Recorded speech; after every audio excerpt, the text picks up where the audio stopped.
مگر ننھے محمد صلی اللہ علیہ وآلہ وسلم تشریف لاتے تو حلقہ سے گزر کر دادا محترم کے پاس چلے آتے اور سردار قریش اپنے لاڈلے پوتے کو اپنے پہلو میں بٹھا لیتے۔ حضرت آمنہ رضی اللہ تعالی عنہا ننھے لخت جگر کو ہمراہ لیے مدینہ بنی نجار اپنے مائکے تشریف لے گئیں۔ حضرت محمد صلی اللہ علیہ وآلہ وسلم کو وہ مکان بھی دکھایا جہاں آپ کے والد حضرت عبداللہ اللہ کو پیارے ہوئے تھے۔ اپنے مرحوم شوہر کی قبر مبارک کی زیارت بھی کی۔ ہجرت مدینہ کے بعد حضور پاک صلی اللہ علیہ وآلہ وسلم مدینہ میں جب بھی وہ مکانات دیکھتے جہاں آپ کی والدہ نے پرورش پائی تھی تو فرماتے، میں اپنی والدہ کے ساتھ یہاں آیا تھا اور بنی نجار کے تالاب میں تیرتا تھا اور تیراکی میں خوب مہارت حاصل کر لی تھی۔ ایک عام انسان اپنا بچپن کا زمانہ فراموش نہیں کر سکتا۔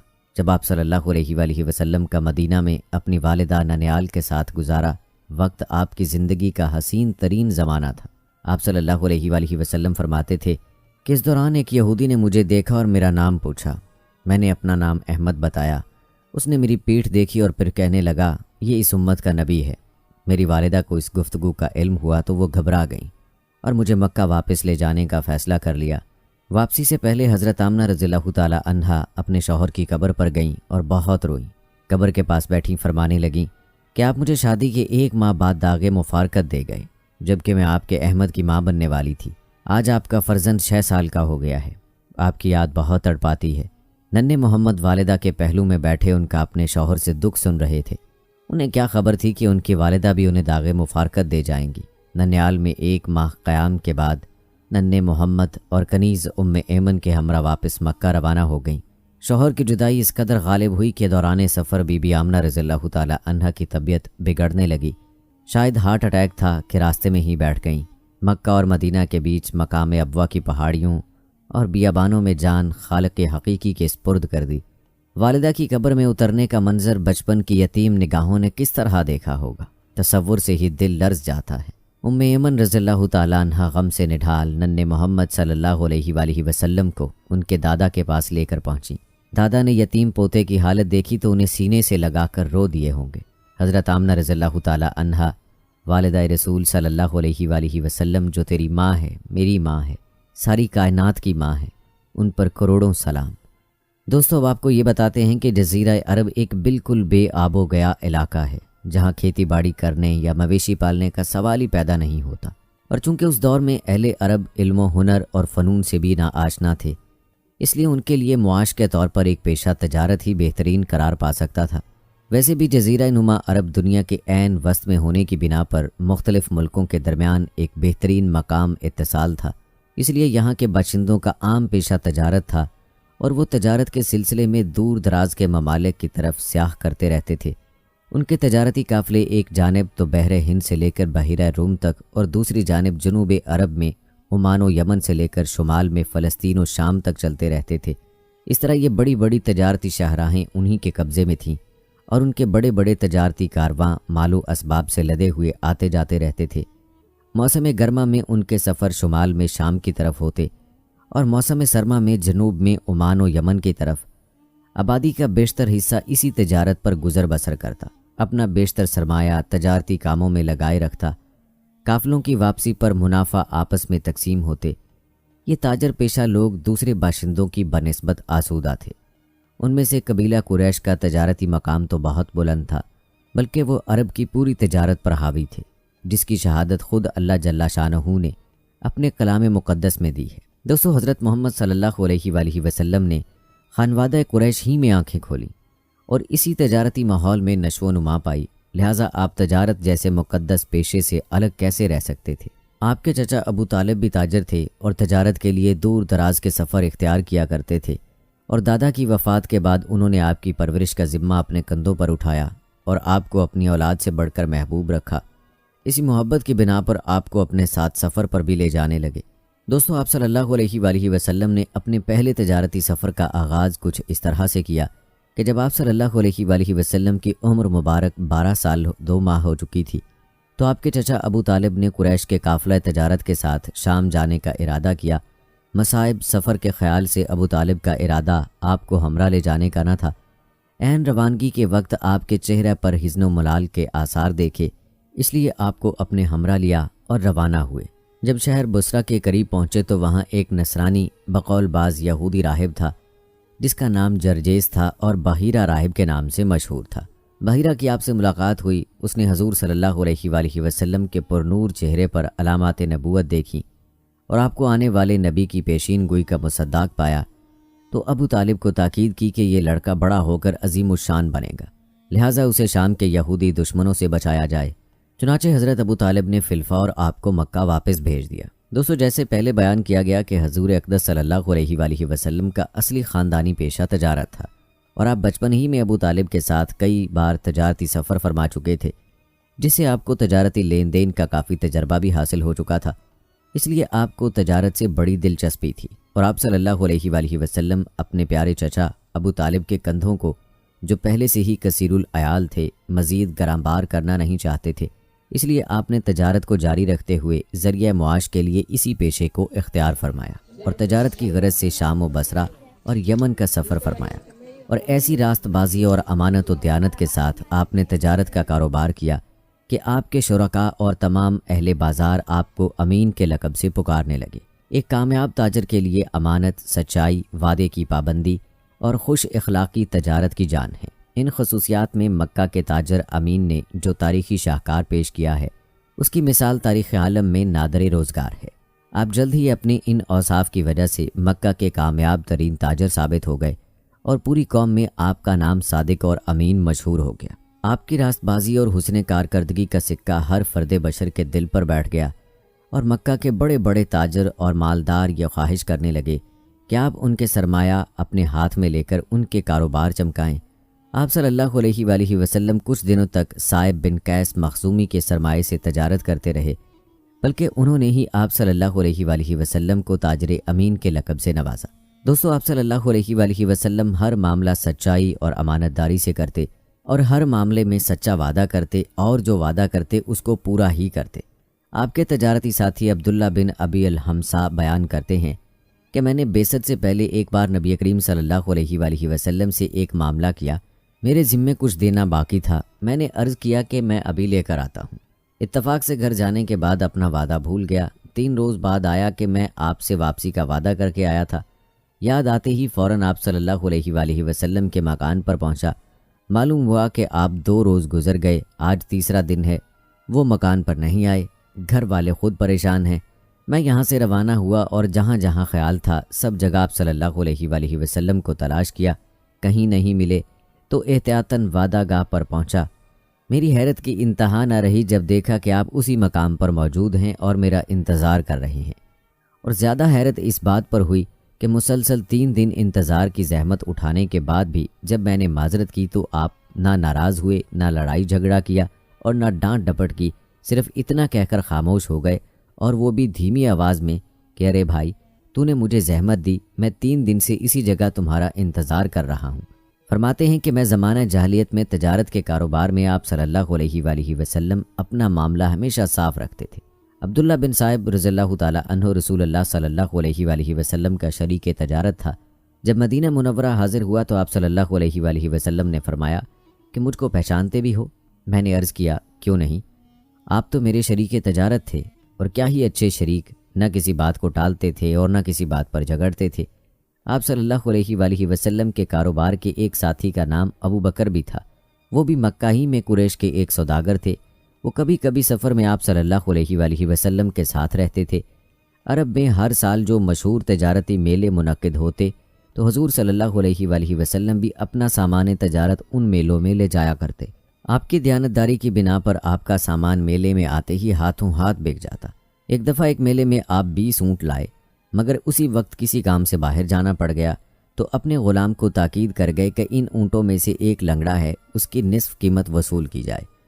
فارغ ہو کر آپ واپس تشریف لائے تو اونٹ فروخت ہو چکے تھے۔ غلام سے دریافت کیا تو اس نے معذرت کی کہ مجھے خریداروں کو لنگڑے اونٹ کی بابت بتانا یاد نہ رہا اور میں نے اس کی بھی پوری قیمت وصول کر لی۔ آپ صلی اللہ علیہ وآلہ وسلم نے خریداروں کا پتہ دریافت کیا تو اس نے بتایا کہ وہ یمن کی طرف سے آئے تھے۔ آپ صلی اللہ علیہ وآلہ وسلم کو اس واقعے پر بڑا ملال تھا۔ فوراً غلام کو ساتھ لیا اور گھوڑے پر سوار ہو کر ان کی تلاش میں چل دیے۔ 1 دن اور 1 رات کی مسافت طے کرنے کے بعد ان کو پا لیا اور ان سے پوچھا کہ تم نے یہ اونٹ کہاں سے خریدے ہیں؟ وہ بولے کہ ہمارے مالک نے ہمیں یمن سے میلے میں محمد بن عبداللہ کے تمام اونٹ خریدنے کے لیے بھیجا تھا اور تاکید کی تھی کہ اس کے سوا کسی اور سے کچھ سامان نہ خریدنا۔ ہم وہاں 3 دن تک محمد صلی اللہ علیہ وآلہ وسلم کے مال کو تلاش کرتے رہے۔ آخر 3 دن کے بعد ان کا مال منڈی میں آیا تو ہم نے اطلاع پاتے ہی خرید لیا۔ آپ نے فرمایا، بھائیو، ان اونٹوں میں سے ایک اونٹ لنگڑا ہے، سودا کرتے ہوئے میرا ملازم بتانا بھول گیا، اب وہ اونٹ مجھے دے دو اور اس کی قیمت واپس لے لو، یا پھر اس کی آدھی قیمت مجھ سے وصول کر لو۔ اتفاق سے ابھی تک انہیں اونٹ کے لنگڑے پن کا علم نہ ہوا تھا، مگر آپ صلی اللہ علیہ وآلہ وسلم نے وہ اونٹ دیکھتے ہی فوراً پہچان لیا اور وہ اونٹ ان سے لے کر اس کی قیمت واپس کر دی۔ بعد میں جب آپ صلی اللہ علیہ وآلہ وسلم نے اعلان نبوت فرمایا تو انہوں نے کہا، ہم تو پہلے ہی سوچتے تھے کہ ایسا شخص کوئی معمولی آدمی نہیں ہو سکتا۔ فوراً خدمت اقدس میں پہنچے اور شرف اسلام سے بہرہ مند ہو گئے۔ ان واقعات سے یہ واضح ہوتا ہے کہ آپ نے بیرون تجارت میں بھی حصہ لیا اور آپ مکہ میں گھوم پھر کر بھی کاروبار کیا کرتے تھے، بلکہ ابو طالب کے ساتھ آپ بچپن ہی میں بعض تجارتی سفر کر چکے تھے، ہر قسم کا تجربہ حاصل ہو چکا تھا اور آپ کے حسن معاملہ کی شہرت ہر طرف پھیل چکی تھی۔ نوخیز و نوجوان محمد صلی اللہ علیہ وآلہ وسلم غلہ بانی سے آگے بڑھ کر میدان تجارت میں آئے تو آپ صلی اللہ علیہ وآلہ وسلم کے تعلقات وسیع ہوئے، لوگوں کو آپ کو آزمانے اور پرکھنے کا موقع ملا، مگر یہ حقیقت ہے کہ جن لوگوں نے آپ کو زیادہ قریب سے دیکھا وہی آپ کے سب سے زیادہ گرویدہ ہوئے، اور ایک عجیب بات یہ ہے کہ صرف 10-12 سال کے عرصے میں آپ کی غیر معمولی امانت داری، راست بازی اور سچائی نے سبھی مکہ والوں کو یہاں تک موہ لیا کہ وہ آپ کا نام لینا بے ادبی سمجھنے لگے۔ یہی مکہ کے بڑے بڑے تاجر اور سیٹھ، جن کو اپنی دولت پر ناز تھا، جن کو اپنے بین الاقوامی تعلقات پر فخر تھا کہ ان کے تجارتی قافلے شام، یمن اور فارس وغیرہ جاتے ہیں، افریقہ کے بازاروں میں ان کا لین دین ہوتا ہے، ان ملکوں کے امیروں اور بادشاہوں سے ان کی راہ و رسم ہے، ان سے اپنی بات منوا سکتے ہیں۔ یہی روسائی قریش جو اپنے سوا کسی کو نظر میں نہیں لاتے تھے، جو دوسروں کی گردنیں اپنے سامنے جھکوانا چاہتے تھے، جن کے مشاعروں کی جان ان کے وہ فخریہ قصیدے ہوا کرتے تھے جن میں وہ اپنی عظمت اور بڑائی کے ترانے گاتے اور کوئی ان کا توڑ کرتا تو لڑ پڑتے تھے، یہاں تک کہ خون ریز جنگ کی نوبت آ جاتی تھی۔ دنیا جانتی ہے، تاریخ شاہد ہے کہ یتیم عبداللہ کی غیر معمولی سچائی اور امانت داری نے ان سیٹھوں اور رئیسوں کو اس حد تک متاثر اور گرویدہ بنا دیا تھا کہ وہ آپ کو صادق اور امین ہی کہتے تھے، نام لینا بے ادبی سمجھتے تھے۔ یہ 2 الفاظ یہاں تک زبانوں پر چڑھ گئے کہ انہوں نے قومی لقب کی حیثیت اختیار کر لی۔ دوستو، آپ صلی اللہ علیہ وآلہ وسلم کا شام کا دوسرا سفر کچھ اس طرح ہے کہ ان دنوں مکہ میں سب سے زیادہ مالدار ایک معزز خاتون سیدہ خدیجہ بنت خویلد تھیں، جو 2 بار بیوہ ہو چکی تھیں۔ انہوں نے باپ سے کثیر جائیداد پائی تھی اور اب تمام تر توجہ تجارت کی طرف مبذول کر رکھی تھی، اور اپنی تجارت کو باقی رکھنے کے لیے انہیں کسی ایسے امانت دار شخص کی ضرورت تھی جو کاروباری سلیقہ اور تجارتی تجربہ بھی رکھتا ہو۔ حضور صلی اللہ علیہ وآلہ وسلم کی عمر اگرچہ تقریباً 23 سال تھی، مگر آپ کے اوصاف حمیدہ کے چرچے شروع ہو گئے تھے۔ کاروباری سلیقے کی بھی شہرت ہو چکی تھی اور تجارتی قافلے کے ساتھ شام جا کر بیرونی تجارت کا بھی آپ کو تجربہ ہو چکا تھا، تو انہوں نے خواہش ظاہر کی کہ حضور صلی اللہ علیہ وآلہ وسلم ان کا سامان تجارت سرزمین شام کی طرف لے جائیں، اور معاملہ یہ طے ہوا کہ وہ آپ کو دوسرے لوگوں کی بنسبت دگنا منافع دیں گی۔ آپ صلی اللہ علیہ وآلہ وسلم نے اپنے چچا ابو طالب سے مشورہ کرنے کے بعد یہ پیشکش قبول فرما لی اور 23-24 برس کی عمر میں دوسری بار شام کی طرف روانہ ہوئے۔ واپسی پر آپ نے ایسا مال تلاش کیا جس کا مکہ میں فوراً نکاس ہو جائے۔ آپ نے شام سے یہ مال لا کر مکہ معظمہ میں فروخت کیا تو کافی نفع ہوا۔ حضرت خدیجہ رضی اللہ تعالی عنہا نے شام جاتے وقت جب مال سپرد کیا تو اپنے بھروسے مند غلام میسرہ کو بھی ساتھ کر دیا۔ بہانہ یہ تھا کہ وہ خدمت کرتے رہیں گے اور مقصد یہ تھا کہ مال کی نگرانی بھی رکھیں اور حضور صلی اللہ علیہ وآلہ وسلم کے عادات و اخلاق کا بھی گہرائی سے مطالعہ کریں۔ سفر شام سے واپسی پر حضور صلی اللہ علیہ وآلہ وسلم نے مال کا نفع حضرت خدیجہ رضی اللہ تعالی عنہا کے سپرد کیا، اور میسرہ نے نہ صرف امانت داری بلکہ آپ کے عام اخلاق کی بھی ایسی تعریف کی کہ حضرت خدیجہ رضی اللہ تعالی عنہا جو اپنی زندگی کا یہ آخری دور کسی راست باز کے حوالے کرنا چاہتی تھیں، دامان محمد صلی اللہ علیہ وآلہ وسلم میں ان کو گوہر مراد نظر آنے لگا۔ چنانچہ سفر شام سے واپسی کے 2 ماہ 25 روز بعد حضرت خدیجہ رضی اللہ تعالی عنہا نے آپ کو نکاح کا پیغام دیا۔ آپ نے اپنے چچا کے مشورے سے اس کو قبول فرمایا اور 25 برس کی عمر میں اپنے سے 15 برس بڑی اور 2 بار بیوہ ہو چکی خاتون کے ساتھ نکاح کیا۔ نکاح کے بعد حضرت خدیجہ رضی اللہ تعالی عنہا نے اپنا مال حضور صلی اللہ علیہ وآلہ وسلم کے قدموں پر نچھاور کر دیا، مگر آپ صلی اللہ علیہ وآلہ وسلم نے ان کا سارا مال غریبوں، بیواؤں اور یتیموں کی امداد پر صرف کر دیا اور اپنی معاش تجارت کو باقی رکھا، اسی سے اپنے کنبے کی گزر بسر کرتے۔ تجارت کی خاطر آپ نے بصرہ اور مدینہ کی جانب کئی تجارتی سفر کیے اور انہی سفروں کے درمیان آپ نے قریش کے تجارتی شاہراہوں کے ہر پیچ و خم سے آگاہ ہو گئے، خصوصاً مدینہ کی سیاسی اور جغرافیائی حیثیت اچھی طرح سمجھ لی۔ چند ارشادات نبوی اور نقل کر دینا مناسب سمجھتا ہوں جن سے تجارت اور تجارت پیشہ لوگوں کی عظمت واضح ہو، نیز تجارت میں امت کے لیے آپ کا مقرر کردہ اصول بھی سامنے آ سکے۔ آپ صلی اللہ علیہ وآلہ وسلم سے ایک بار سوال کیا گیا کہ کون سی کمائی پاکیزہ ہے، بلکہ پاکیزہ ترین ہے؟ فرمایا اپنے ہاتھوں سے کام کرنا اور ہر حلال و جائز خرید و فروخت۔ تجارت میں حسن معاملہ، صداقت و دیانت اور راست بازی کی ہر دم تاکید نصیحت فرماتے رہے۔ فرمایا قیامت کے روز تاجر فجار کی حیثیت سے اٹھائے جائیں گے، بجوز اس تاجر کے جو اپنے معاملات میں خدا ترس رہا ہو، لوگوں سے حسن سلوک کیا ہو اور ہر معاملے میں سچائی کا دامن تھامے رکھے۔ اسی طرح فرمایا امانت دار اور راست باز تاجر قیامت کے دن صدیقوں اور شہیدوں کے ساتھ اٹھایا جائے گا۔ آپ صلی اللہ علیہ وآلہ وسلم نے تجارت میں زیادہ قسمیں کھانے سے منع فرمایا۔ تجارت میں زیادہ قسمیں کھانے سے احتیاط برتو، کیونکہ اس طرح مال تو بک جاتا ہے مگر برکت جاتی رہتی ہے۔ آخری بات یہ ہے کہ بیع کرنے والوں کا سب سے پہلے آپ نے تاجر نام رکھا، پہلے انہیں سماسر کہا جاتا تھا اور اس نئے نام کو تمام لوگوں نے بہت پسند کیا۔ دوستو، اب آپ کو یہ بتاتے ہیں کہ اللہ تعالیٰ نے آخری رسول حضرت محمد صلی اللہ علیہ وآلہ وسلم کو تبلیغ اسلام کی پاداش میں کن مشکلات، مصائب، تکالیف، آزمائشوں، اذیتوں اور امتحانات سے دوچار ہونا پڑا۔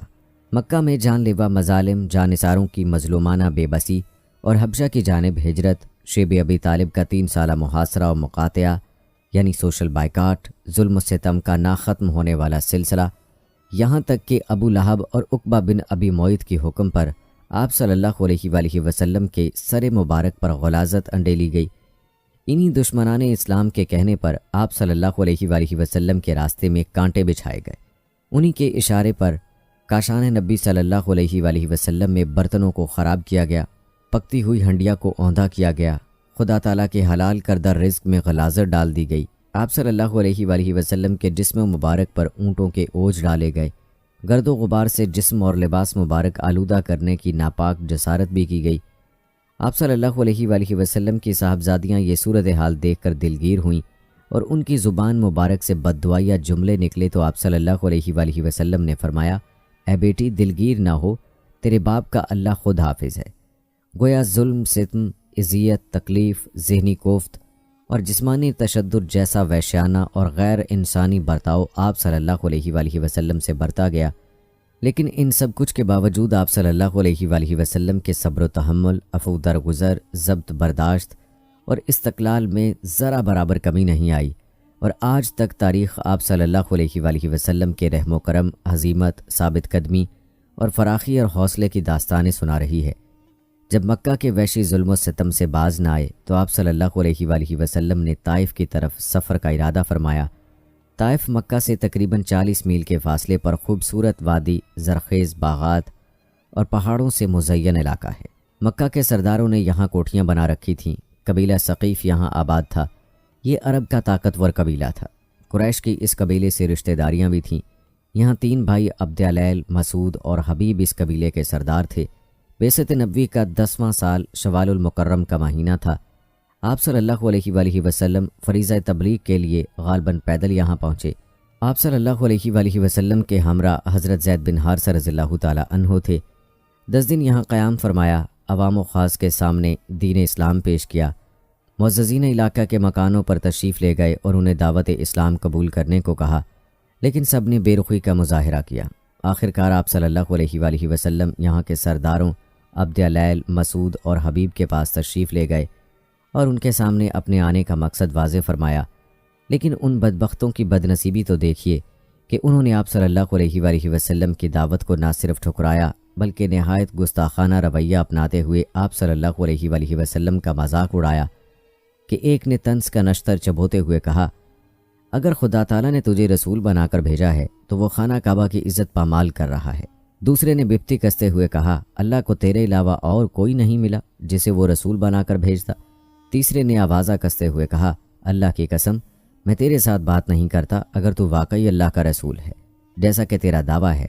تو رسول کی شان یہ نہیں کہ اس سے بحث کی جائے، اور اگر تو خدا پر جھوٹ بول رہا ہے تو میری شان یہ نہیں کہ تجھ جیسے جھوٹے سے بات کروں، نعوذ باللہ۔ اس کے بعد ان حرما نصیبوں نے طائف کے اوباشوں اور آوارہ گردوں کو آپ صلی اللہ علیہ وآلہ وسلم کے پیچھے لگا دیا۔ کوئی تالی بجاتا، کوئی سیٹی بجاتا، کوئی جملے کستا، کوئی ہلڑ بازی کرتا، شور، ہڑبونگ اور ادھم مچاتے ہوئے وہ آپ صلی اللہ علیہ وآلہ وسلم کو طائف کی گلیوں میں لے آئے۔ یہاں دونوں طرف لوگ صف بنائے پتھر ہاتھوں میں لیے کھڑے تھے۔ جب آپ صلی اللہ علیہ وآلہ وسلم کا گزر وہاں سے ہوا تو انہوں نے آپ صلی اللہ علیہ وآلہ وسلم کو پتھر مارنا شروع کیے۔ سر مبارک سے لے کر پاؤں مبارک بلکہ نالین مبارک تک آپ صلی اللہ علیہ وآلہ وسلم لہو لہان ہو گئے، اور پنڈلیوں اور گھٹنوں پر گہرے زخم آئے۔ بدن مبارک سے خون مبارک بہتا ہوا قدموں تک پہنچا، قدموں سے رستا ہوا نالین مبارک تک پہنچ گیا۔ نالین اور قدمین آپس میں خون کی وجہ سے چمٹ گئے۔ حضرت زید بن حارثہ رضی اللہ تعالی عنہ آپ صلی اللہ علیہ وآلہ وسلم کو بچانے کے لیے کبھی آگے آتے، کبھی دائیں، کبھی بائیں اور کبھی پیچھے۔ ان کا بھی سر لہو لوہان ہو گیا۔ پتھروں کی برستی بارش میں کبھی آپ صلی اللہ علیہ وآلہ وسلم بیٹھ جاتے تو طائف والے آپ کی بغلوں میں ہاتھ ڈال کر دوبارہ کھڑا کر دیتے۔ چند قدم چلتے پھر بیٹھ جاتے اور وہ دوبارہ آپ صلی اللہ علیہ وآلہ وسلم کی بغلوں میں ہاتھ ڈال کر کھڑا کر دیتے اور پتھر برساتے۔ جب آپ صلی اللہ علیہ وآلہ وسلم بے ہوش ہو کر گر پڑے تو حضرت زید بن حارثہ رضی اللہ تعالی عنہ نے آپ کو اٹھایا۔ قریب ہی کچھ پانی تھا، وہاں لے گئے تاکہ خون کے دھبے دھوئیں۔ کچھ دیر بعد طبیعت کچھ سنبھلی تو قریب میں ایک باغ تھا اور انگور کی سایہ دار بیل کے نیچے تھوڑی دیر لیٹ گئے اور معبود برحق کی بارگاہ میں عابد حق پرست بن کر مناجات و دعا میں مشغول ہو گئے۔ آپ صلی اللہ علیہ وآلہ وسلم کے سوز و گداز، تڑپ اور درد اور زخموں کی ٹیس نے نالہ و فریاد میں وہ تاثیر پیدا کی جس سے عرش بریں تک کانپ اٹھا۔ اس موقع پر آپ صلی اللہ علیہ وآلہ وسلم نے بارگاہ عزی میں دعا کی، اے اللہ، میں تجھی سے اپنے بے بسی کا شکوہ کرتا ہوں، یہ مجھے رسوا کرنا چاہتے ہیں، اس کا شکوہ بھی تجھی سے کرتا ہوں۔ اے سارے مہربانوں سے زیادہ مہربان، اے میرے پروردگار، آپ مجھے کن کے حوالے کر رہے ہیں؟ جو مجھ سے دور ہیں، جو مجھ سے منہ چڑھا کر بات کرتے ہیں۔ اے اللہ، اگر تو مجھ سے ناراض نہیں اور مجھ پر تیرا عتاب نہیں تو مجھے کسی بھی بات کی پرواہ نہیں۔ خداوند، تیری عافیت کا دامن بہت وسیع ہے۔ اے اللہ، میں پناہ مانگتا ہوں اس سے کہ مجھ پر تیرا غضب پڑے یا عتاب نازل ہو۔ تجھی کو منانا ہے اور اس وقت تک منانا ہے جب تک تو راضی نہ ہو جائے۔ یہاں سے اٹھے، کرن السالب پہاڑی سامنے تھی۔ اوپر نظر اٹھائی، بادل نے آپ صلی اللہ علیہ وآلہ وسلم پر سایہ کیا ہوا تھا۔ بادل پر نظر جمائی تو اس میں جبرائیل امین جلوہ افروز تھے۔ انہوں نے عرض کی، یا رسول اللہ صلی اللہ علیہ وآلہ وسلم، اللہ تعالیٰ نے سن لیا، دیکھ لیا۔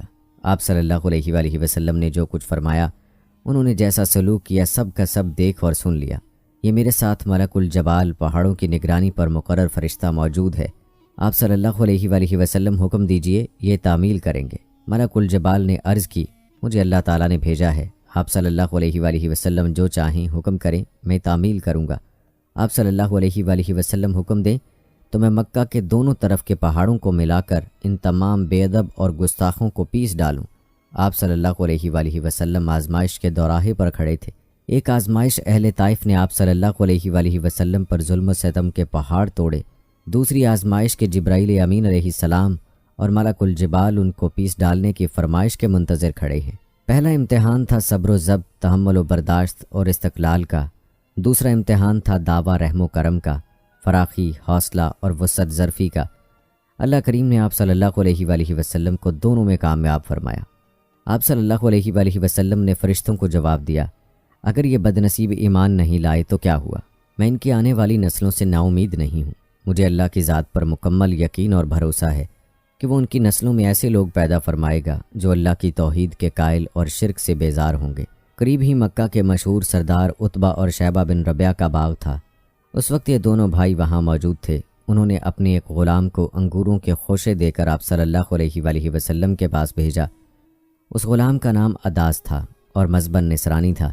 وہ آپ صلی اللہ علیہ وآلہ وسلم کے پاس آیا اور انگور پیش کیے۔ آپ صلی اللہ علیہ وآلہ وسلم نے انگور کھانے کے لیے ہاتھ بڑھایا تو زبان مبارک پر بسم اللہ الرحمن الرحیم جاری ہو گیا۔ اداس کہنے لگا، یہاں کے لوگ تو الرحمن الرحیم نہیں کہتے۔ آپ صلی اللہ علیہ وآلہ وسلم نے فرمایا، تم کہاں کے ہو؟ اس نے جواب دیا کہ میں نینوا۔ آپ صلی اللہ علیہ وآلہ وسلم نے فرمایا، وہی نینوا جو میرے بھائی حضرت یونس علیہ السلام کا وطن تھا؟ وہ حیرت زدہ ہو کر پوچھنے لگا کہ آپ یونس علیہ السلام کو کیسے جانتے ہیں؟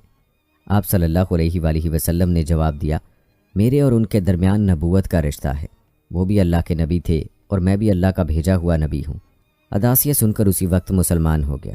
اداس کے قبول اسلام نے گویا آپ صلی اللہ علیہ وآلہ وسلم کے زخموں پر مرہم کا کام کیا۔ طائف سے واپسی پر جنات کی ایک جماعت نے اسلام قبول کیا۔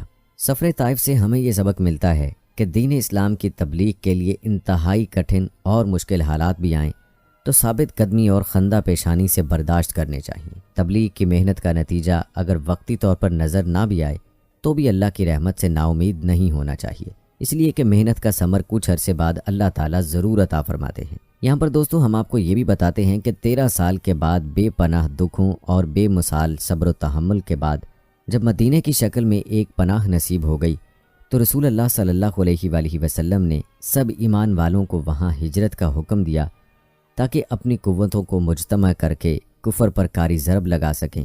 ہجرت کوئی جان بچانے کا عمل نہ تھا، نہ اس کا منشا ایک پرامن جگہ پہنچ کر باقی زندگی ذکر الہی میں گزارنا تھا۔ اس کا مقصد ایک مضبوط قلعے میں بیٹھ کر کفر سے پنجہ آزمائی کرنا اور اسے سرنگوں کرنا تھا، کفر و شرک کو صفائے ہستی سے ملیا میٹ کرنا تھا، بادشاہی حقیقی کی سلطنت سے باغیوں کا خاتمہ کرنا تھا، حکومت کی باغ ڈور اللہ کے بندوں کے حوالے کرنا تھا تاکہ وہ اسے بادشاہ کی مرضی کے مطابق چلائیں۔ ہجرت آغاز تھا اس نصب العین تک پہنچنے کا جس کے لیے رسول اللہ صلی اللہ علیہ وآلہ وسلم کو دنیا میں بھیجا گیا تھا۔ یہ ابتدا تھی اس کوہ شکن عمل کی جس نے کرۂ زمین پر اللہ کے جھنڈے کے سوا ہر دوسرے جھنڈے کو اکھاڑ پھینکنا تھا، جس نے ساری دنیا کو کفر و شرک کی آلائش سے پاک کر کے انسانی جماعت کو ایک برادری اور زمین کو جنت بنانا تھا۔ یہی وجہ تھی کہ مسلمانوں سے ہجرت پر بیعت لی گئی اور وہ فتح مکہ تک جاری رہی۔ یہی وجہ تھی کہ ہجرت نہ کرنے والوں کے متعلق قرآن پاک نے کہا کہ ان سے تمہاری کوئی دوستی نہیں، تمہارے دوست اور سچے مومن صرف وہ ہیں جو ہجرت کرتے اور جان و مال سے جہاد کرتے ہیں یا انہیں پناہ اور مدد دیتے ہیں۔ چنانچہ حکم ملتے ہی ہر جگہ سے مسلمانوں نے اپنے گھر بار، بیوی بچوں اور مال و متاع کو چھوڑ کر مدینے کا رخ کیا۔ مکہ کے مسلمانوں نے ایک ایک کر کے خاموشی سے جانا شروع کیا، حتیٰ کہ پیچھے صرف رسول اللہ صلی اللہ علیہ وآلہ وسلم، سیدنا حضرت ابو بکر صدیق رضی اللہ تعالی عنہ، سیدنا حضرت علی رضی اللہ تعالی عنہ رہ گئے۔ مکہ سے 45 مسلمانوں نے ہجرت کی، یمن سے 52 مسلمانوں نے کشتی پر بیٹھ کر مدینہ کا رخ کیا، مگر ہوا کی لہریں انہیں حبشہ لے گئیں اور وہ بہت بعد میں حبشہ کے مہاجروں کے ہمراہ مدینہ پہنچے۔ مضافات کے قبائل کے مسلمان بھی مدینہ چل دیے۔ ان حالات میں مکہ کے بڑے بڑے سرداروں نے دارالندوہ میں مشاورت کی اور ان میں نجد کا ایک شیطان بھی شامل ہوا۔ 3 تجویزیں پیش ہوئیں۔ رسول اللہ صلی اللہ علیہ وآلہ وسلم کو شہر بدر کر دیا جائے، قید کر دیا جائے یا قتل کر دیا جائے۔ پہلی 2 تجویزوں کو غیر تسلی بخش قرار دیا گیا اور فیصلہ ہوا کہ ہر خاندان میں سے ایک شخص نکلے اور یک بارگی حملہ کر کے آپ صلی اللہ علیہ وآلہ وسلم کو قتل کر دیا جائے۔ اس طرح بنی ہاشم انتقام نہ لے سکیں گے، زیادہ سے زیادہ یہ ہوگا کہ خون بہا دیا جائے گا۔ اعلان نبوت کے 14 سال آپ صلی اللہ علیہ وآلہ وسلم نے حضرت ابو بکر صدیق رضی اللہ تعالی عنہ کو اطلاع دی کہ رات کو روانگی ہے۔ رات ہوتے ہی کفار نے بھی آپ صلی اللہ علیہ وآلہ وسلم کے گھر کا محاصرہ کر لیا اور دروازے پر بیٹھ کر آپ صلی اللہ علیہ وآلہ وسلم کے نکلنے کا انتظار کرنے لگے۔ آپ صلی اللہ علیہ وآلہ وسلم نے حضرت علی رضی اللہ تعالی عنہ کو لوگوں کی امانتیں سپرد کی اور اپنے بستر پر سلا دیا۔ خود دشمن کی آنکھوں میں دھول ڈال کر گھر سے باہر نکلے اور حضرت ابو بکر صدیق رضی اللہ تعالی عنہ کے گھر پہنچ کر انہیں ہمراہ لیا۔ حضرت ابو بکر صدیق رضی اللہ تعالی عنہ نے اپنا کل سرمایہ 6000 درہم ساتھ رکھا۔ حضرت ابو بکر صدیق رضی اللہ تعالی عنہ کی بیٹی اسما رضی اللہ تعالی عنہ نے کمر بند پھاڑ کر کھانا باندھا اور آپ دونوں مکہ سے 3 میل دور جبل ثور پر واقع ایک غار میں جا کر چھپ گئے۔ دونوں وہاں 3 راتیں چھپے رہے اور کفار ان کی تلاش میں سرگرداں رہے۔ ایک کافر غار ثور تک ایسی جگہ آن پہنچا کہ جھک کر دیکھتا تو دونوں کو سامنے بیٹھا پاتا۔ حضرت ابو بکر صدیق رضی اللہ تعالی عنہ اس بات سے گھبرائے، لیکن رسول اللہ صلی اللہ علیہ وآلہ وسلم نے فرمایا، فکر نہ کرو، اس غار میں ہم دو کے ساتھ تیسرا اللہ ہے۔ قریش نے آپ صلی اللہ علیہ وآلہ وسلم کو پکڑنے کے لیے 100 اونٹوں کا انعام مقرر کر دیا۔ ان 3 دنوں میں حضرت ابو بکر صدیق رضی اللہ تعالی عنہ کے بیٹے عبداللہ، بیٹی اسما اور غلام عامر رضی اللہ تعالی عنہم کھانا اور دودھ لاتے رہے اور شہر کی خبریں بھی دیتے رہے۔ چوتھے دن عبداللہ بن عریقت جو مسلمان نہ تھا 3 اونٹنیاں لایا اور 2 اونٹنیاں حضرت ابو بکر صدیق رضی اللہ تعالی عنہ کی پالی ہوئی تھیں۔ رسول اللہ صلی اللہ علیہ وآلہ وسلم نے کسی اور کی اونٹنی پر سفر کرنے سے انکار کیا اور قیمت ادا کی۔ عبداللہ بن عریقت اجرت پر راہ دکھانے پر مامور تھا اور باوجود کافر ہونے کے اس پر اعتبار کیا گیا۔ ایک اونٹنی پر رسول اللہ صلی اللہ علیہ وآلہ وسلم سوار ہوئے، ایک پر حضرت ابو بکر رضی اللہ تعالی عنہ اور حضرت عامر رضی اللہ تعالی عنہ اور ایک پر ابن عریقت۔ رات کو سفر شروع ہوا اور مسلسل 22 گھنٹے یہ قافلہ چلتا رہا۔ اچانک ایک کافر سراقہ نے آپ لوگوں کو آ لیا، مگر اس کے گھوڑے نے 2 بار ٹھوکر کھائی اور اس نے فال نکالی تو وہ بھی ناموافق نکلی۔ وہ ڈر گیا اور امان کا خواستگار ہوا۔ حضرت عامر رضی اللہ تعالی عنہ کو امان لکھنے کا حکم دیا گیا۔ حضرت سراقہ رضی اللہ تعالی عنہ نے یہ امان فتح مکہ کے دن پیش کی۔ کہتے ہیں رسول اللہ صلی اللہ علیہ وآلہ وسلم نے اس وقت حضرت سراقہ رضی اللہ تعالی عنہ سے کہا کہ میں تو تمہارے بازوؤں میں کسریٰ کے کنگن دیکھ رہا ہوں۔ جب حضرت عمر رضی اللہ تعالی عنہ کے زمانے میں ایران فتح ہوا تو حضرت سراقہ رضی اللہ تعالی عنہ کو سچ مچ وہ کنگن پہنائے گئے۔ سفر سمندر کے قریبی راہ پر ہوا۔ ہجرت کے وقت آپ کی عمر 53 سال ہو چکی تھی۔ کچھ روز بعد 8 ربیع الاول 1 ہجری بامطابق 10 ستمبر 622 بروز جمعہ آپ صلی اللہ علیہ وآلہ وسلم مدینہ سے 2 میل باہر قباء کی بستی میں وارد ہوئے اور رک گئے۔ مکہ کے اکثر مہاجرین یہیں آ کر ٹھہرے تھے۔ پہنچتے ہی آپ صلی اللہ علیہ وآلہ وسلم نے مسجد قباء کی تعمیر شروع کی اور اپنے ہاتھ سے کام کرتے رہے۔ 14 دن یہاں قیام ہوا۔ جمعے کے دن وہاں سے روانہ ہوئے اور اس طرح کے بنی نجار آپ صلی اللہ علیہ وآلہ وسلم کے دادا ننیال ہتھیار لگائے چل رہے تھے۔ عورتیں چھتوں پر چڑھ آئیں اور انہوں نے ترانے پڑھے کہ ہم پر 14ویں کا چاند نکلا ہے اور ہم پر شکر کرنا واجب ہو گیا۔ حبشیوں نے نیزہ بازی کر کے خوشی کا اظہار کیا۔ چھوٹی بچیوں نے بھی ترانے پڑھے۔ ہر شخص نے آپ صلی اللہ علیہ وآلہ وسلم کو مہمان کرنے کی خواہش کی۔ آپ صلی اللہ علیہ وآلہ وسلم مدینہ میں بطور نجات دہندہ داخل ہو رہے تھے۔ پہچان کے لیے آپ صلی اللہ علیہ وآلہ وسلم کی سواری پر کپڑا تان دیا گیا۔ شہر میں داخل ہونے سے پہلے محلہ بنو سالم میں نماز جمعہ کا وقت آ گیا اور آپ صلی اللہ علیہ وآلہ وسلم نے وہاں اسلام کا پہلا خطبہ دیا۔ آپ صلی اللہ علیہ وآلہ وسلم نے فرمایا، اپنی آئندہ زندگی کی فکر کرو، تم مرنے کے بعد اللہ کے حضور حاضر کیے جاؤ گے۔ وہ تم سے ہم کلام ہوگا اور کہے گا کہ اے شخص، کیا تیرے پاس میرا رسول نہیں آیا تھا جس نے تجھے میرے احکام پہنچائے؟ کیا میں نے مال دے کر تجھ پر فضل نہیں کیا تھا؟ پھر تو نے کیا توشہ آگے بھیجا؟ وہ شخص دائیں بائیں اور پیچھے دیکھے گا، کچھ نہ پائے گا، پھر سامنے دیکھے گا تو جہنم کو پائے گا۔ پس اے لوگو، جہنم سے بچو، اگرچہ وہ کھجور کے ایک ٹکڑے سے ہی ہو، اور جس کے پاس وہ بھی نہ ہو وہ خوش کلامی اختیار کرے اور اچھی بات سے سائل کو رد کرے۔ دوستو، اب آپ کو یہ بھی بتاتے ہیں کہ صلح حدیبیہ میں حضور صلی اللہ علیہ وآلہ وسلم کے ساتھ کیا معاملات پیش آئے۔ دوستو، اس کا شمار اسلام کے ان تاریخی معاہدات میں ہوتا ہے جنہوں نے اسلام کی تعمیر و ترقی اور اشاعت و فروغ میں خشت اول کا کردار ادا کیا۔ اس معاہدے کے تناظر میں حضرت صلی اللہ علیہ وآلہ وسلم کی قائدانہ صلاحیت، مدبرانہ حکمت، شعوری سیاست اور امور سلطنت میں بالغ نظری کھل کر انسانیت کے سامنے آئی، جس نے تمام سلاطین عالم کو ورطۂ حیرت میں ڈال دیا، اور وہ حضرت صلی اللہ علیہ وآلہ وسلم کے ایک کامیاب سیاسی لیڈر ہونے کا اعتراف و اقرار کیے بغیر نہ رہ سکے۔ عصر سابق اور عصر حاضر کے بہت سے غیر مسلم مفکرین کا یہ خیال ہے، اگر اس موقع پر مشرکین مکہ کی جانب سے مسلمانوں کا راستہ صاف کر دیا جاتا، وہ اپنے پلان کے مطابق عمرے کی ادائیگی کر کے مدینہ واپس چلے جاتے اور اس تاریخی مصالحت کی نوبت نہ آتی، تو آج تاریخ مذاہب میں جو اسلام کو کلیدی حیثیت حاصل ہے وہ کبھی نہ ہوتی۔ آئیے سیرت نبی صلی اللہ علیہ وآلہ وسلم کی روشنی میں اس واقعے کے خد و خال، پس منظر، پیش منظر اور حالات و واقعات کا بنظر غائر جائزہ لیتے ہیں۔ مسلمانوں کو مکہ جیسا مقدس شہر چھوڑے ہوئے 6 سال کا عرصہ گزر چکا تھا مدینہ رہتے ہوئے بھی ان کے دل و دماغ میں بیت اللہ بستا تھا۔ حرم کی پرنور فضاؤں میں گزرے ہوئے لمحات کے دوران لبیک اللہم لبیک کی روح پرور لگائی ہوئی صدائیں ہر وقت ان پر عشق الہی کا سحر طاری کیے رکھتی تھیں۔ ان پرانی یادوں کو تازہ کرنے اور کعبۃ اللہ کے شرف زیارت سے مشرف ہونے کا شوق ہر آن ان کے قلوب میں مچلتا تھا۔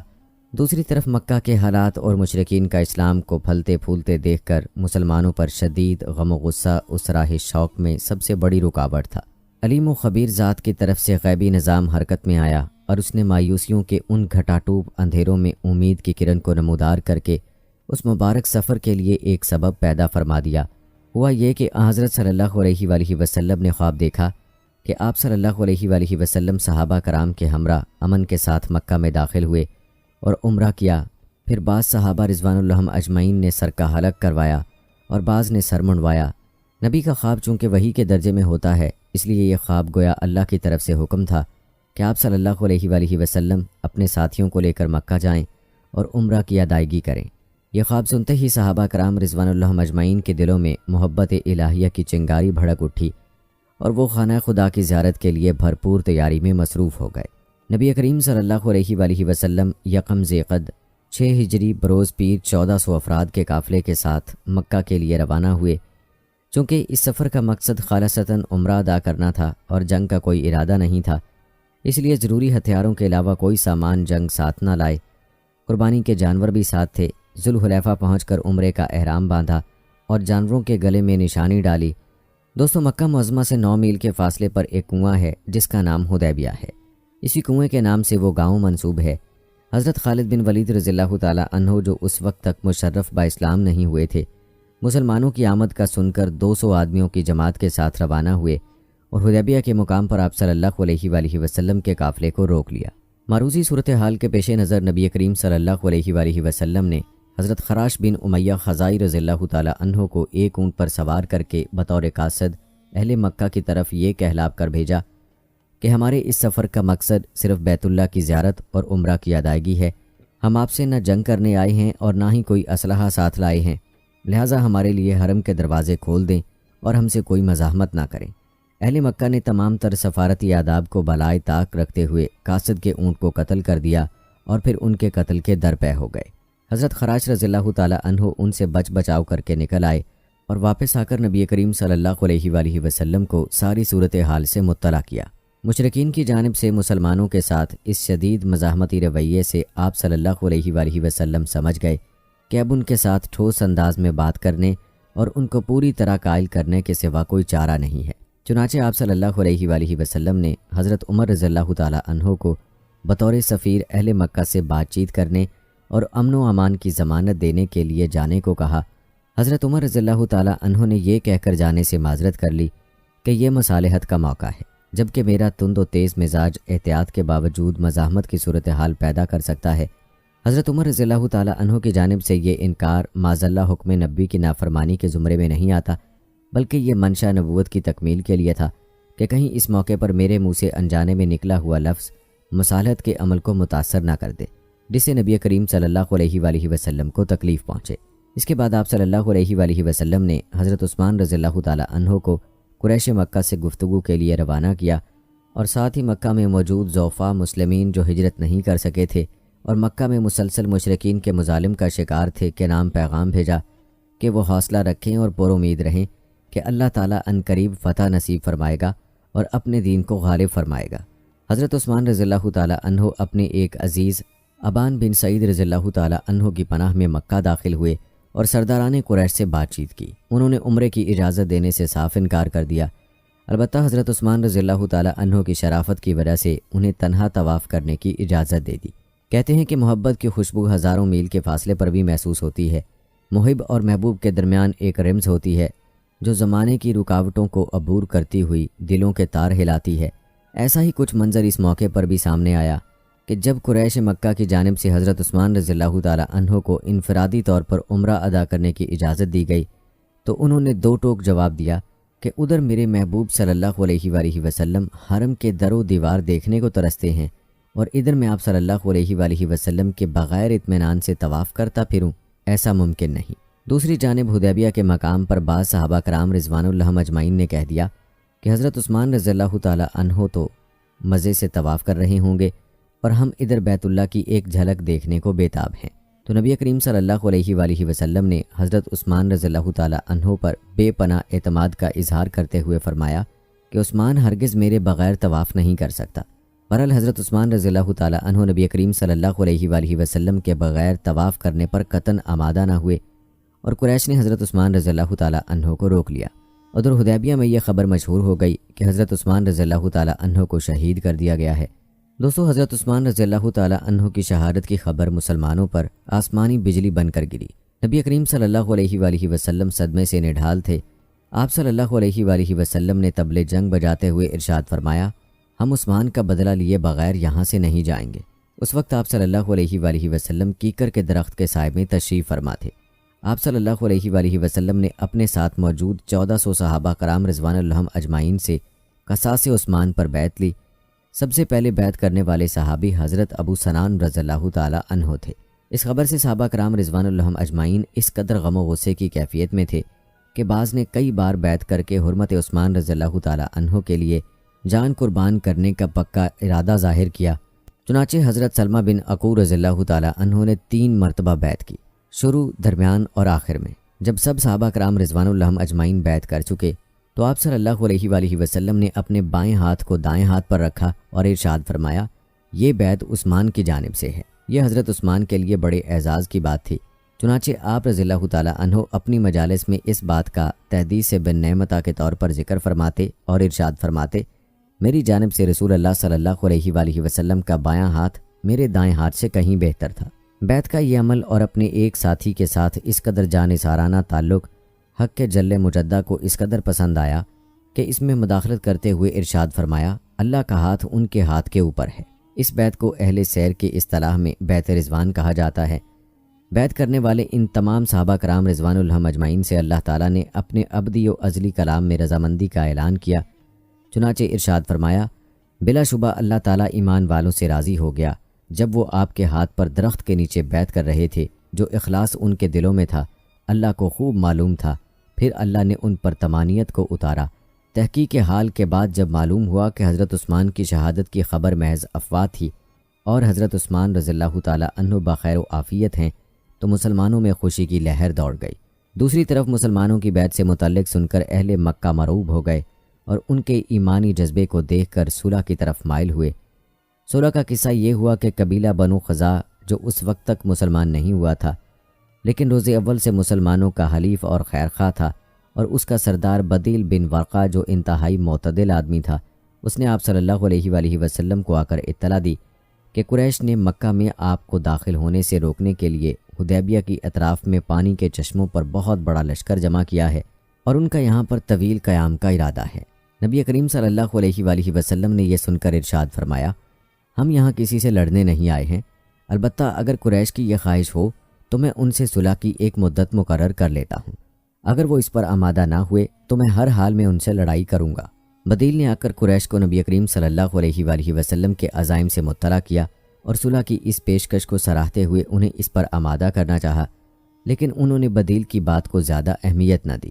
حضرت عروہ بن مسعود ثقفی رضی اللہ تعالی عنہ جو اس وقت مسلمان نہیں ہوئے تھے، انہوں نے بھی بدیل کی بات کی تائید کرتے ہوئے قریش کو صلح کے لیے تیار کرنے کی کوشش کی اور ان سے محبت بھرے لہجے میں کہا، اگر تم مجھے اپنے باپ کے درجے میں مانتے ہو تو مجھے نبی کریم صلی اللہ علیہ وآلہ وسلم سے بات کرنے کی اجازت دے دو۔ عروہ کی طرف سے شدید اصرار اور اس قدر منت و سماجت دیکھ کر قریش نے بات چیت کی اجازت دے دی۔ عروہ بارگاہ رسالت میں حاضر ہوئے اور بات چیت شروع کی۔ اثناء گفتگو میں انہوں نے کہہ دیا کہ اگر لڑائی کی صورت میں قریش تم پر غالب آ گئے تو جتنے لوگ آپ کے ساتھ ہیں سب آپ کو چھوڑ کر بھاگ جائیں گے۔ حضرت ابو بکر صدیق رضی اللہ تعالی عنہ جو حضرت صلی اللہ علیہ وآلہ وسلم کے پیچھے بیٹھے تھے، یہ سن کر غیرت ایمانی سے طیش میں آ گئے اور عروہ سے مخاطب ہو کر فرمانے لگے، کیا ہم آپ صلی اللہ علیہ وآلہ وسلم کو چھوڑ کر بھاگ جائیں گے؟ مطلب یہ تھا کہ زندگی کی آخری سانس تک حضور صلی اللہ علیہ وآلہ وسلم کا ساتھ دیں گے۔ گفتگو کے دوران عروہ بار بار آپ صلی اللہ علیہ وآلہ وسلم کی داڑھی کو پکڑتے۔ عروہ کے بھتیجے حضرت مغیرہ بن شعبہ رضی اللہ تعالی عنہ اس مجلس میں موجود تھے۔ چچا کا یہ غیر مہذب رویہ ان سے دیکھا نہ گیا اور حضور صلی اللہ علیہ وآلہ وسلم کی محبت میں اس رشتہ داری کا لحاظ کیے بغیر عروہ سے کہنے لگے کہ اپنا ہاتھ رسول اللہ صلی اللہ علیہ وآلہ وسلم کی داڑھی سے ہٹاؤ۔ ایک مشرک کو یہ زیب نہیں دیتا کہ وہ آپ صلی اللہ علیہ وآلہ وسلم کی داڑھی کو ہاتھ لگائے۔ اسی مجلس میں عروہ نے صحابہ کرام رضوان اللہ اجمعین کا حضور صلی اللہ علیہ وآلہ وسلم سے ایسے عقیدت مندانہ تعلق کا مشاہدہ کیا جس نے انہیں حد درجہ متاثر کیا۔ عروہ نے دیکھا کہ جب بھی آپ صلی اللہ علیہ وآلہ وسلم کسی کام کا حکم دیتے ہیں تو ہر شخص کی خواہش ہوتی ہے کہ اس حکم کی تعمیل میرے حصے میں آئے۔ جب آپ صلی اللہ علیہ وآلہ وسلم منہ سے تھوک یا بلغم نکالتے ہیں یا وضو کرتے ہوئے پانی استعمال کرتے تو اس کو زمین پر گرنے نہیں دیتے۔ مجلس میں جب آپ صلی اللہ علیہ وآلہ وسلم بات کرتے ہیں تو سناٹا چھا جاتا ہے۔ عروہ مجلس سے اٹھے اور واپس جا کر قریش کو کہا کہ مجھے کیسر، کسریٰ، نجاشی اور بہت سے سلاطین کے دربار میں جانے کا موقع ملا، لیکن کسی بادشاہ کے دربانوں کا اپنے بادشاہ سے ایسا بے لوث رشتہ اور پرخلوص تعلق نہیں دیکھا جیسا حضرت محمد صلی اللہ علیہ وآلہ وسلم کے ساتھیوں کا آپ صلی اللہ علیہ وآلہ وسلم کے ساتھ دیکھا۔ وہ اپنی نبی کی حفاظت کے لیے کسی بھی حد تک جا سکتے ہیں، لہٰذا عافیت اسی میں ہے، ان سے مصالحت کر لی جائے۔ آخر قریش یہ صورتحال دیکھ کر صلح پر آمادہ ہو گئے اور سہل بن عمر کو صلح کے لیے بھیجا۔ شرائط صلح طے ہونے کے بعد آپ صلی اللہ علیہ وآلہ وسلم نے حضرت علی رضی اللہ تعالی عنہ سے یہ تاریخی صلح نامہ تحریر کروایا۔ دوستو، مسلمان اور قریش کے درمیان درج ذیل باتوں پر اتفاق رائے ہوا کہ مسلمان اس سال بغیر عمرہ کے واپس چلے جائیں اور آئندہ سال آ کر عمرہ ادا کریں، لیکن 3 دن سے زیادہ قیام کی اجازت نہیں ہوگی اور کسی قسم کا اسلحہ ساتھ لانے کے مجاز بھی نہیں ہوں گے سوائے تلواروں کے، اور وہ بھی نیام کے اندر ہوں گی۔ 10 سال کے لیے جنگ بندی ہوگی، کوئی فریق دوسرے پر تلوار نہیں اٹھائے گا۔ جو شخص مسلمانوں میں سے مدینہ سے مکہ آئے گا اس کو واپس نہیں بھیجا جائے گا۔ اگر قریش میں سے کوئی شخص مسلمان ہو کر مدینہ جائے گا تو مسلمان اس کو مکہ واپس بھیجنے کے پابند ہوں گے۔ متحدہ قبائل کو اختیار ہوگا کہ جس کے معاہدے اور صلح میں شریک ہونا چاہیں شریک ہو جائیں۔ دوستو، صلح نامہ مکمل ہونے کے بعد نبی کریم صلی اللہ علیہ وآلہ وسلم نے مکہ واپسی کے لیے صحابہ کرام رضوان اللہ اجمعین کو جانور ذبح کرنے، حلق کروانے اور احرام اتارنے کا حکم دیا، تو ان کے لیے یہ کام کسی سنگ گراں کو ہٹانے کے مترادف تھا۔ بیت اللہ دیکھنے کی جستجو لے کر آنے والے ان عشاقان الہی پر بغیر عمرہ کے جانا اس قدر دشوار گزار مرحلہ تھا کہ نبی کریم صلی اللہ علیہ وآلہ وسلم نے 3 بار جانوروں کو ذبح کرنے کا حکم دیا، لیکن ایک شخص بھی نہ اٹھا۔ نبی کریم صلی اللہ علیہ وآلہ وسلم نے اپنی زوجہ حضرت ام سلمہ رضی اللہ تعالی عنہا سے بطور شکایت اس کا ذکر کیا، تو انہوں نے صحابہ کرام رضوان اللہ اجمعین کی طرف سے صفائی دیتے ہوئے کہا کہ وہ اس وقت سخت صدمے سے نڈھال ہیں، ان کی جانب سے یہ معاملہ طبعی اور فطری ہے، اس کی وجہ سے آپ ان پر ناراض نہ ہوں۔ پھر آپ صلی اللہ علیہ وآلہ وسلم کو اس قضیے کے حل کے لیے ایک تجویز پیش کی کہ آپ خود ان کے سامنے جانور ذبح کر کے سر منڈوائیں تو وہ بھی تعمیل حکم کے لیے تیار ہو جائیں گے۔ چنانچہ نبی کریم صلی اللہ علیہ وآلہ وسلم نے ایسا ہی کیا تو سب صحابہ کرام رضوان اللہ اجمعین نے آپ کو دیکھ کر قربانی شروع کر دی۔ تقریباً 2 ہفتے حدیبیہ میں قیام کے بعد نبی کریم صلی اللہ علیہ وآلہ وسلم واپس مدینہ روانہ ہو گئے۔ دوستو، صلح حدیبیہ کی اکثر شرائط مسلمانوں کے اجتماعی، مذہبی اور تبلیغی امور کے خلاف جاتی تھیں۔ اس صلح نامے کا ایجنڈا بظاہر مسلمانوں کے مسالے اور مفاد عامہ کے بالکل برعکس تھا، جس پر تمام صحابہ کرام رضوان اللہ اجمعین میں خاصی تشویش پائی جاتی تھی۔ بالخصوص وہ رقت آمیز منظر جب دیکھنے کو ملا کہ سہیل کے بیٹے ابو جندل رضی اللہ تعالی عنہ زنجیروں میں جکڑے ہوئے لائے گئے اور اس قدر گریہ و زاری سے مدینے جانے پر اصرار کیا کہ صحابہ کرام رضوان اللہ اجمعین کی ہچکیاں بن گئیں اور اس کا تحمل نہ کر سکے، لیکن معاہدے کی وجہ سے نبی کریم صلی اللہ علیہ وآلہ وسلم نے انہیں تسلی دیتے ہوئے ساتھ لے جانے سے انکار کر دیا۔ حضرت عمر رضی اللہ تعالی عنہ سے ضبط نہ ہو سکا اور یہ کہہ بیٹھے، یا رسول اللہ صلی اللہ علیہ وآلہ وسلم، ہم یہ ذلت کیوں گوارا کریں؟ بعد میں حضرت عمر رضی اللہ تعالی عنہ اپنے ان الفاظ پر بہت شرمندہ ہوئے اور اس کے کفارے کے طور پر بہت سے غلام آزاد کیے۔ نبی کریم صلی اللہ علیہ وآلہ وسلم کی اس سیاسی بصیرت کو اس وقت تو کوئی سمجھ نہ سکا، لیکن جنگ بندی کے باعث حضور نبی کریم صلی اللہ علیہ وآلہ وسلم نے دعوت کا دائرہ وسیع کر دیا، عوام سے نکل کر خاص تک اسلام کا پیغام پہنچایا، سلاطین کو دعوتی خطوط تحریر کیے، صلح کی وجہ سے اپنا اسلام پوشیدہ رکھنے والوں کو بھی اظہار کا موقع ملا۔ نتیجہ یہ ہوا کہ صلح حدیبیہ کے ٹھیک 2 سال بعد 8 ہجری میں مکہ فتح ہوا، قبائل اسلام میں داخل ہوئے اور اسلام کو تمام ادیان عالم پر غلبہ نصیب ہوا۔ اس وقت صحابہ کرام کو اس بات کا ادراک ہوا کہ نبی کریم صلی اللہ علیہ وآلہ وسلم کس دور رس سوچ کے مالک ہیں اور آپ صلی اللہ علیہ وآلہ وسلم کے نگاہ میں کیا سیاسی منظرنامہ تھا جس کی وجہ سے آپ صلی اللہ علیہ وآلہ وسلم ان کڑی شرطوں کے باوجود صلح پر راضی ہوئے۔ دوستو یہاں پر آپ کو یہ بھی بتاتے ہیں کہ ہجرت مدینہ کے بعد ایک ہی حج ہے جو حضور اکرم صلی اللہ علیہ وآلہ وسلم نے فتح مکہ کے بعد ادا فرمایا۔ یہی آپ کا آخری حج تھا جس میں آپ صلی اللہ علیہ وآلہ وسلم نے فریضہ نبوت کے ادائیگی، تبلیغ اسلام اور خدا کا پیغام خلق خدا تک پہنچا دینے کی گواہی میدان عرفات میں مجمع عام سے لی اور اس گواہی پر پھر خود اللہ تعالیٰ کو بھی گواہ بنایا۔ اس طرح دعوت اسلامی کو اٹھانے، انسانوں کی تعلیم و تنظیم و تربیت و تزکیہ کرنے اور پھر ایک عظیم الشان صالح گروہ کے جہاد کی مدد سے اسلامی نظام کا کامل نمونہ پیش کر دینے کا کارنامہ سر انجام دیا۔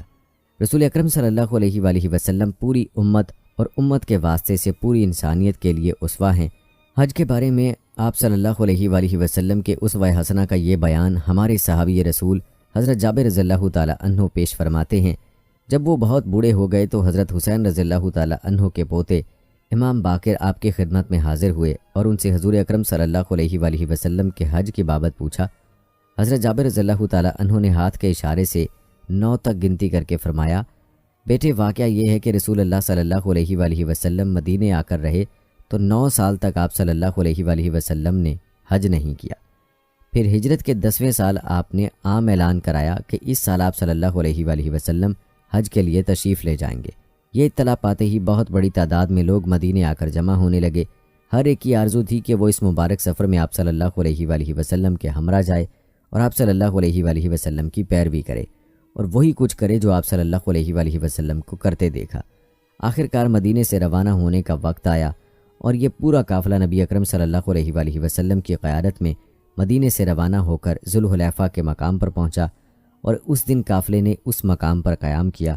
دوسرے روز نبی کریم صلی اللہ علیہ وآلہ وسلم نے ذوالحلیفہ میں نماز پڑھی اور پھر آپ اپنی کسوہ اونٹنی پر سوار ہوئے۔ اونٹنی آپ صلی اللہ علیہ وآلہ وسلم کو لے کر قریب کے بلند میدان بیدا پر پہنچی۔ بیدا کی بلندی سے جب میں نے چاروں طرف نگاہ دوڑائی تو مجھے آگے پیچھے دائیں بائیں حد نظر تک آدمی ہی آدمی نظر آئے، کچھ سوار تھے اور کچھ پیدل۔ خدا کے رسول صلی اللہ علیہ وآلہ وسلم ہمارے درمیان میں تھے اور آپ صلی اللہ علیہ وآلہ وسلم پر قرآن نازل ہوتا تھا اور آپ صلی اللہ علیہ وآلہ وسلم قرآن کے مفہوم اور مطلب کو خوب سمجھتے تھے، لہٰذا حکم خداوند کے تحت آپ صلی اللہ علیہ وآلہ وسلم جو کچھ بھی کرتے تھے ہم لوگ بھی وہی کرتے تھے۔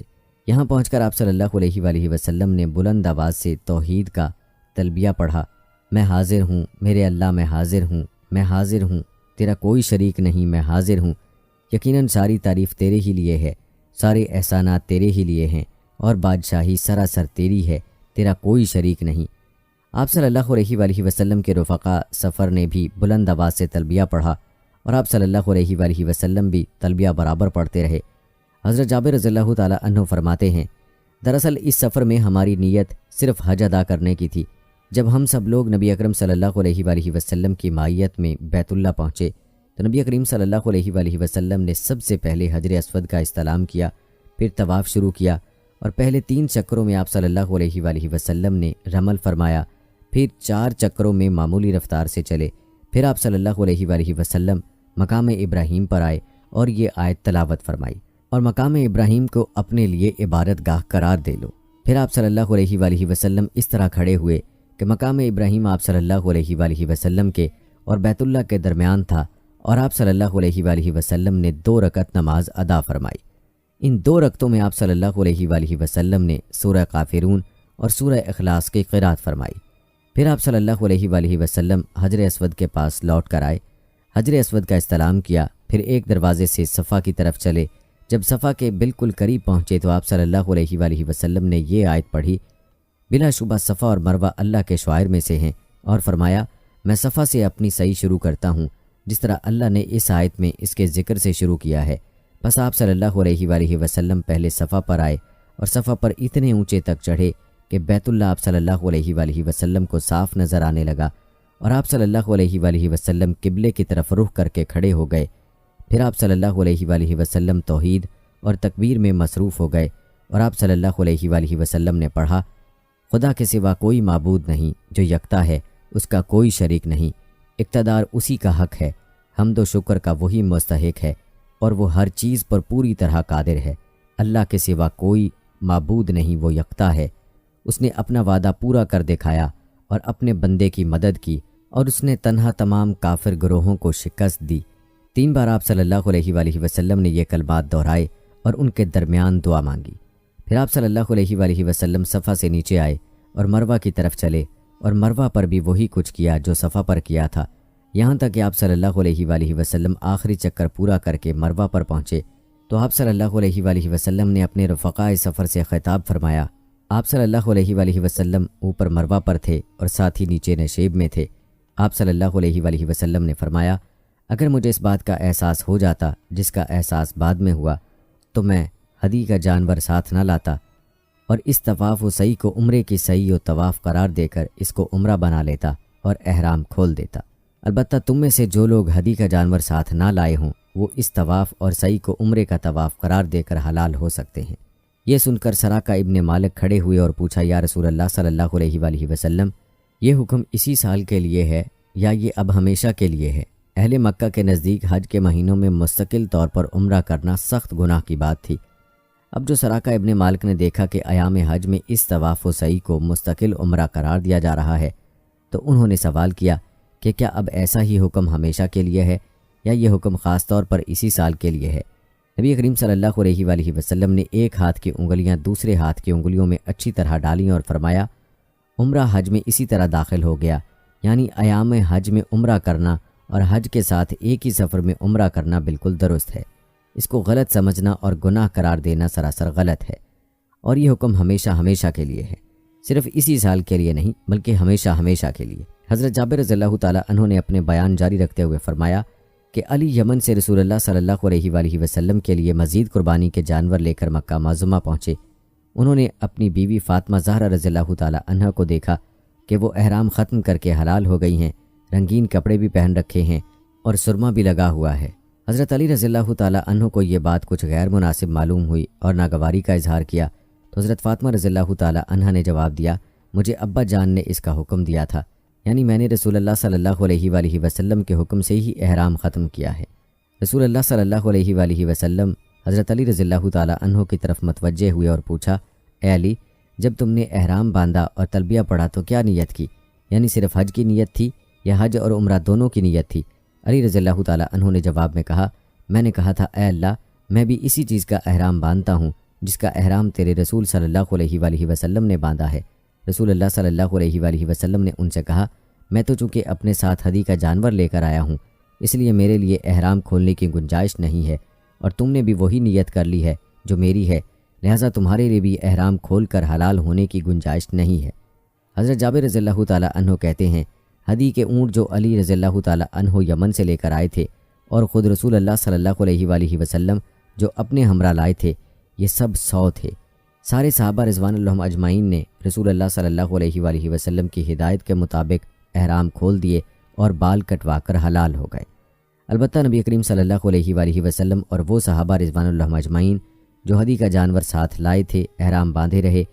پھر جب یوم الترویہ آیا یعنی ذی الحجہ کی 8 تاریخ ہو گئی تو سارے لوگ مینا کی طرف روانہ ہوئے، اور ان لوگوں نے بھی حج کا احرام باندھا جو عمرہ کر کے احرام ختم کر چکے تھے، اور نبی کریم صلی اللہ علیہ وآلہ وسلم اپنی اونٹنی قصوہ پر سوار ہو کر مینا کو روانہ ہوئے۔ وہاں آپ صلی اللہ علیہ وآلہ وسلم نے ظہر، عصر، مغرب، عشاء اور فجر کی 5 نمازیں ادا فرمائیں۔ فجر کی نماز کے بعد آپ صلی اللہ علیہ وآلہ وسلم نے مینا میں کچھ دیر اور ٹھہرے رہے، یہاں تک کہ جب سورج نکل آیا تو آپ صلی اللہ علیہ وآلہ وسلم عرفات کی طرف روانہ ہوئے، اور آپ صلی اللہ علیہ وآلہ وسلم نے حکم دیا کہ نمرہ کے مقام پر آپ صلی اللہ علیہ وآلہ وسلم کے لیے صوف کا خیمہ نصب کیا جائے۔ قریش کو اس میں ذرا شک نہ تھا کہ رسول اللہ صلی اللہ علیہ وآلہ وسلم مشعر الحرام کے پاس ہی وقوف فرمائیں، جیسا کہ زمانہ جاہلیت میں ہمیشہ قریش کرتے رہے تھے، لیکن آپ صلی اللہ علیہ وآلہ وسلم مشعر الحرام کے حدود سے آگے نکل آئے اور میدان عرفات کے حدود میں آئے۔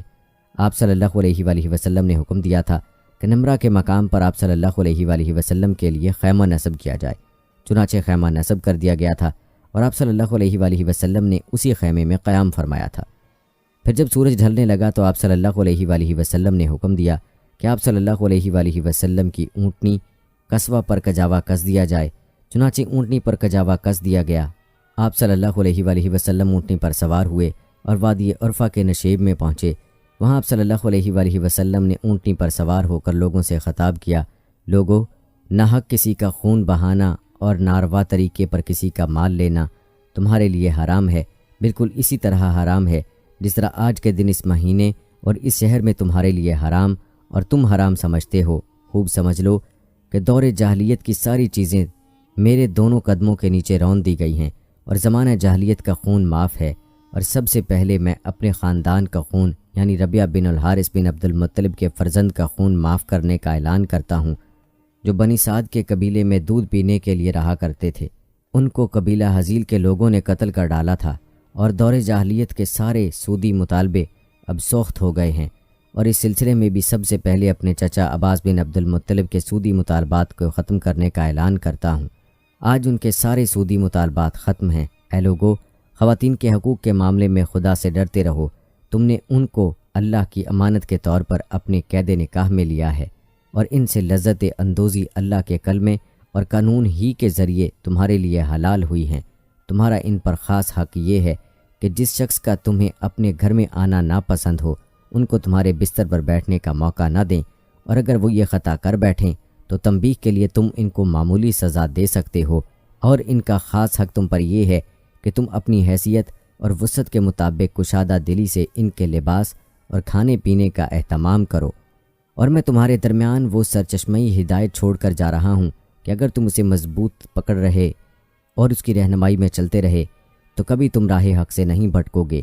یہ سرچشمہ ہدایت اللہ کی کتاب، اور قیامت کے روز اللہ تعالیٰ تم سے میرے بارے میں دریافت فرمائے گا کہ میں نے خدا کا پیغام تم لوگوں تک پہنچا دیا یا نہیں۔ بتاؤ تم وہاں میرے بارے میں خدا کو کیا جواب دو گے؟ حاضرین نے یک زبان ہو کر کہا، ہم گواہی دیتے ہیں کہ آپ نے تبلیغ کا حق ادا کر دیا، آپ نے سب کچھ پہنچا دیا، اور آپ صلی اللہ علیہ وآلہ وسلم نے نصح و خیر خواہی میں کوئی دقیقہ نہیں چھوڑا۔ اس پر آپ صلی اللہ علیہ وآلہ وسلم نے اپنی شہادت کی انگلی آسمان کی طرف اٹھائی، پھر لوگوں کی طرف اس سے اشارہ کرتے ہوئے جھکاتے ہوئے 3 بار کہا، اے اللہ تو بھی گواہ رہ، اے اللہ تو بھی گواہ رہ، اے اللہ تو بھی گواہ رہ۔ میں نے تیرا پیام اور تیرے احکام تیرے بندوں تک پہنچا دیے، اور تیرے یہ بندے گواہ ہیں کہ میں تبلیغ کا حق ادا کر دیا۔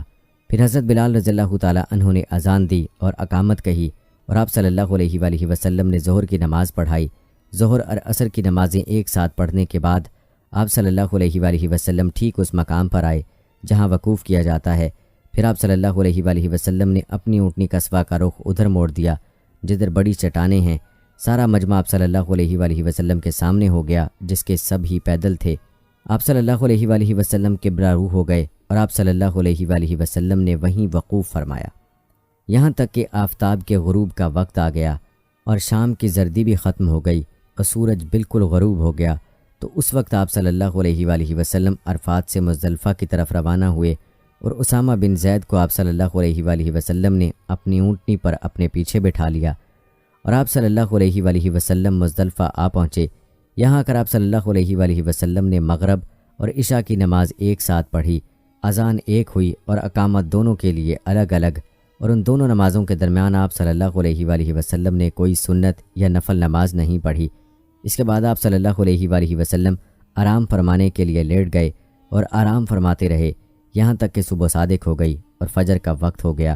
صبح صادق ہوتے ہی آپ صلی اللہ علیہ وآلہ وسلم نے اذان اور اقامت کہلوا کر نماز فجر اول وقت میں ادا فرمائی۔ نماز فجر سے فارغ ہو کر آپ صلی اللہ علیہ وآلہ وسلم مشعر الحرام کے پاس تشریف لائے۔ یہاں آ کر نبی اکرم صلی اللہ علیہ وآلہ وسلم قبلے کی طرف رخ کر کے کھڑے ہو کر دعا، تکبیر، تحلیل اور توحید و تسبیح میں مصروف ہو گئے اور دیر تک مصروف رہے۔ جب خوب اجالا ہو گیا تو طلوع آفتاب سے ذرا پہلے آپ صلی اللہ علیہ وآلہ وسلم وہاں سے منی کے لیے روانہ ہو گئے، اور اس وقت آپ صلی اللہ علیہ وآلہ وسلم نے اپنی ناکا کے پیچھے فضل بن عباس رضی اللہ تعالیٰ عنہ کو سوار کر لیا۔ جب آپ صلی اللہ علیہ وآلہ وسلم وادی محصر کے درمیان پہنچے تو آپ صلی اللہ علیہ وآلہ وسلم نے اپنی اونٹنی کو ذرا تیز کر دیا۔ پھر محصر سے نکل کر آپ صلی اللہ علیہ وآلہ وسلم نے اس درمیانی راستے سے چلے جو بڑے جمرے کے پاس جا کر نکلتا ہے۔ پھر اس جمرے کے پاس پہنچ کر جو درخت کے پاس ہے آپ صلی اللہ علیہ وآلہ وسلم نے رمی فرمائی، 7 کنکریاں اس پر پھینک کر ماری، اور ہر کنکری پھینکتے ہوئے آپ اللہ اکبر کہتے جاتے تھے۔ یہ کنکریاں چھوٹی چھوٹی ٹھیکریوں کی طرح تھیں۔ آپ صلی اللہ علیہ وآلہ وسلم نے نشیبی مقام سے جمرہ پر یہ رمی کی۔ جب آپ صلی اللہ علیہ وآلہ وسلم رمی سے فارغ ہوئے تو قربان گاہ کی طرف روانہ ہوئے۔ وہاں آپ صلی اللہ علیہ وآلہ وسلم نے 36 اونٹ اپنے دستے مبارک سے قربان کیے اور باقی اونٹ حضرت علی رضی اللہ تعالیٰ عنہ کے حوالے کیے، جن کی قربانی حضرت علی رضی اللہ تعالیٰ عنہ نے کی، اور آپ صلی اللہ علیہ وآلہ وسلم نے حضرت علی رضی اللہ تعالیٰ عنہ کو اپنے ہدایات کے اونٹوں میں شریک فرمایا۔ پھر آپ صلی اللہ علیہ وآلہ وسلم نے حکم دیا کہ قربانی کے ہر اونٹ میں سے ایک ٹکڑا لیا جائے۔ چنانچہ ہر ایک میں سے ایک ٹکڑا لے کر دیگچے میں ڈالا گیا اور پکایا گیا۔ پھر نبی اکرم صلی اللہ علیہ وآلہ وسلم اور حضرت علی رضی اللہ تعالیٰ عنہ دونوں نے اس گوشت میں سے تناول فرمایا اور اس کا شوربہ بھی پیا۔ پھر نبی کریم صلی اللہ علیہ وآلہ وسلم اپنی اونٹنی پر سوار ہوئے اور طواف زیارت کے لیے بیت اللہ کی طرف روانہ ہوئے۔ ظہر کی نماز آپ صلی اللہ علیہ وآلہ وسلم نے مکے میں پہنچ کر ادا فرمائی۔ نماز ظہر سے فارغ ہو کر آپ صلی اللہ علیہ وآلہ وسلم اپنے اہل خاندان بنی عبد المطلب کے پاس آئے، جو زمزم سے پانی کھینچ کھینچ کر لوگوں کو پلا رہے تھے۔ آپ صلی اللہ علیہ وآلہ وسلم نے فرمایا، ڈول نکال کر پلاؤ۔ اگر مجھے یہ اندیشہ نہ ہوتا کہ مجھے دیکھ کر دوسرے لوگ تم سے زبردستی یہ خدمت چھین لیں گے تو میں خود اپنے ہاتھ سے تمہارے ساتھ زمزم سے ڈول کھینچتا۔ ان لوگوں نے آپ صلی اللہ علیہ وآلہ وسلم کو ڈول بھر کر دیا تو آپ صلی اللہ علیہ وآلہ وسلم نے اس میں سے نوش فرمایا۔ یہ ہے رسول اکرم صلی اللہ علیہ وآلہ وسلم کا وہ الوداعی حج جو آخری بھی ہے اور مثالی بھی، امت کے لیے اسوہ حسنہ بھی ہے، اور قیامت تک اہل ایمان اس نمونے پر اپنا فریضہ حج ادا کرتے رہیں گے۔ ہماری دعا ہے کہ اللہ تعالیٰ مومنین کو حضور اکرم صلی اللہ علیہ وآلہ وسلم کے نقش قدم پر چلنے کی توفیق عطا فرمائے۔ آمین یا رب العالمین۔